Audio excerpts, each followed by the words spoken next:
Good morning. നമുക്കിന്ന് egg rice ഉണ്ടാക്കാമേ. Egg rice എന്ന് പറഞ്ഞാൽ നോർമൽ ഒരു മസാല റൈസിൽ നമ്മൾ കുറച്ച് മുട്ട വയ്ക്കുന്നു, ഇത്രയേ ഉള്ളൂ കാര്യം.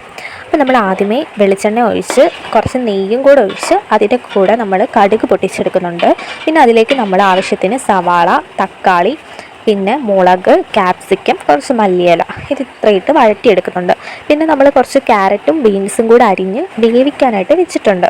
ഇതെല്ലാം ഒന്ന് വഴന്ന് വരുമ്പോഴത്തേക്കിനും നമുക്ക് കുറച്ച് ഇഞ്ചി വെളുത്തുള്ളി പേസ്റ്റും കൂടെ ചേർത്ത് നന്നായിട്ട് ഇളക്കി കൊടുക്കാം.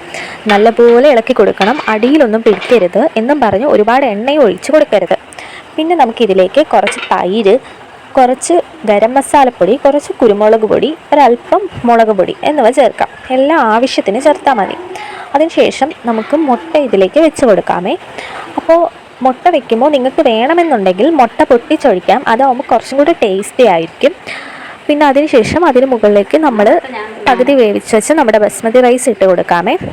അപ്പോൾ അതിനുശേഷം നമ്മുടെ ക്യാരറ്റും ബീൻസും മുകളിൽ വെച്ചിട്ട് നമ്മുടെ ക്യാരറ്റും ബീൻസും വേവിച്ച് ആ വെള്ളത്തിലേക്ക് തന്നെ കുറച്ച് മഞ്ഞൾപ്പൊടി ഉപ്പും കലക്കിയിട്ട് അത് നമുക്ക് അതിലേക്ക് ഒഴിച്ചു കൊടുക്കാം.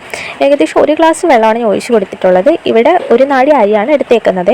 അപ്പോൾ അത് കഴിഞ്ഞ് ഒന്ന് അടച്ച് വെച്ച് വേവിച്ച് കഴിയുമ്പോഴത്തേക്കിനും നല്ല അടിപൊളി എഗ് റൈസ് റെഡിയാവേ. നല്ല ടേസ്റ്റാണ്. പിന്നെ മസാലയുടെ കുത്തലൊന്നും അധികമായിട്ടില്ലാത്ത റൈസാണ്. പിന്നെ ഏറ്റവും വലിയ പ്രത്യേകത എന്ന് പറഞ്ഞാൽ പെട്ടെന്ന് തന്നെ നമുക്ക് തയ്യാറാക്കാം. സാധാരണ നമ്മൾ ചിക്കൻ ബിരിയാണിയൊക്കെ തയ്യാറാക്കുമ്പോൾ നമുക്ക് ഒരുപാട് സമയം വേണ്ടി വരും. പിന്നെ നമുക്ക് സോസ്, സാലഡ് ഇതിൻ്റെയൊക്കെ കൂടെ നമുക്ക് കഴിക്കാം. അപ്പോൾ എല്ലാവരും ട്രൈ ചെയ്ത് നോക്കണേ. ബൈ.